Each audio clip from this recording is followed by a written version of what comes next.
Hello viewers, நான் உங்கள் பானுமா. இன்னைக்கு நம்ம வீட்டில் கொலு வச்சுருக்கோம். அதுக்காக சுண்டல் செய்ய போகிறோம். சுண்டல் செஞ்சுட்டு நீங்கள் எல்லோரும் வந்து கலந்துக்கிறீங்க. எல்லோரும் தாம்பூலம் வாங்கிக்கலாம் வாங்க. பாருங்கள், இது 1 கிலோ சுண்டல் கடலையை காலையிலேயே ஊற வச்சு இப்போ குக்கரில் வச்சு 4 விசில் விட்டு எடுத்திருக்கேன். அதுக்கு 4 பச்சை மிளகாய், கொஞ்சம் இஞ்சி, கொஞ்சம் தேங்காய் வச்சுருக்கேன். இதை நம்ம இப்போ அரைச்சிக்கலாம். இப்போ அடுப்பில் வாணலி வச்சு பாருங்கள், கடுகு போடுறேன். கடுகு வெடிக்கட்டும். கடுகு போட்டிருக்கோம், வெடிச்சிடுச்சு. இப்போ கடலப்பருப்பு உளுத்தம்பருப்பு போடுறோம், அது செவந்து வரட்டும்.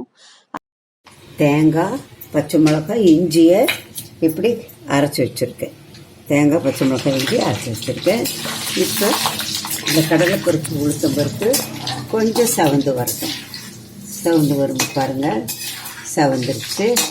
இப்போ நம்ம என்ன பண்ணுறோன்னா, இந்த இஞ்சி பச்சை மிளகாய் விழுது இதில் போடுறோம்.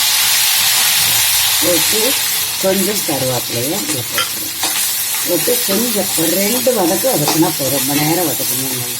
ஒரு நிமிஷம் இதை வதக்கிட்டு இந்த சுண்டல் கடலையை, வேக வச்ச சுண்டல் கடலையை இதில் போட்டு விடுறேன். பாருங்கள், இப்போ இந்த சுண்டக்கடலை இதில் கொட்டி இப்படி நல்லா எல்லாம் நல்லா பரவுற மாதிரி கிளறி கொடுக்கணும். கிளறி கொடுத்தோம்னா இந்த இஞ்சி பச்சை மிளகாயோட வாசனை எண்ணெயில் வதங்கும்போது ஒரு சூப்பரான வாசனையை உண்டாக்கும். நம்ம கோயிலுக்கு பிரசாதம் பண்ணுறோம் இல்லையா, அதனால் வெங்காயமெல்லாம் போடக்கூடாது. அதனால் இப்படி போட்டிருக்கோம். அடுத்தது பாருங்கள், இந்த இடத்துல தேங்காய் கேரட் துருவியில் துருவி வச்சுருக்கேன். அதை இப்படி மேலே இப்படி போட்டோம்னா பார்க்குறதுக்கு சூப்பராக.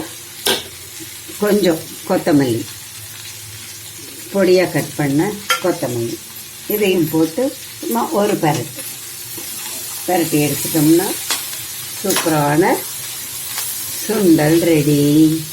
இதுலேயே நம்ம வீட்டுக்கு செய்கிற மாதிரி, குழந்தைங்களுக்கு செஞ்சு கொடுக்குற மாதிரி இருந்ததுன்னா கொஞ்சம் கேரட்டையும் இப்படி துருவி இது மேலே போடலாம். போட்டால் இன்னும் அருமையாக இருக்கும். பாருங்கள், இன்னும் கொஞ்சம் தேங்காய் போட்டுடலாம். இருக்கிறத போட்டோம்னா பார்க்குறதுக்கு அழகாக நல்லாயிருக்கும். இது மேலே ஒரு எலுமிச்சம்பழத்தை ஒரு மூடி பிழிஞ்சுக்கிட்டோம்னா இன்னும் சூப்பரான டேஸ்ட்டாக இருக்கும். சூப்பரான சுண்டல் ரெடி. உங்கள் குழந்தைங்களுக்கு கொடுக்குற மாதிரி இருந்தால் கேரட்டை துருவி மேலே போட்டுக்கலாம். நல்லாயிருக்கும். இன்னொரு சுண்டலோடு உங்களை சந்திக்கிறேன்.